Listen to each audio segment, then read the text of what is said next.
কংগ্রেসের কর্মচারী সংগঠন আমবাসা কর্মচারী ফেডারেশনের উদ্যোগে শনিবার সাংবাদিক সম্মেলনের আয়োজন করা হয়। এদিন আমবাসা কংগ্রেস ভবনে আয়োজিত সাংবাদিক সম্মেলনের মূল বিষয় ছিল আমবাসার তাদের দীর্ঘ বছর পুরনো অফিস ঘর ভেঙে দেওয়া।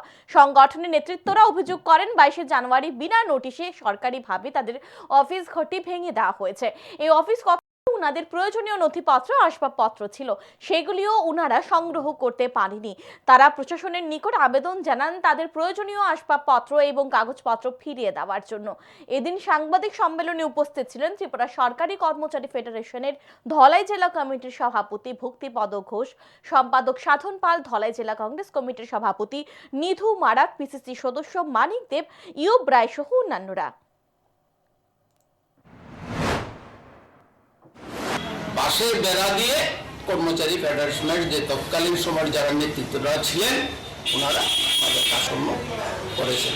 তার পরবর্তীতে আমরা কর্মচারী ফেডারেশনে আসি, চলি, কিন্তু এইভাবে চক্রান্ত করে আমাদের অফিসকে ভেঙে ফেলার জন্য আমরা তীব্রভাবে তার প্রতিবাদ জানাচ্ছি।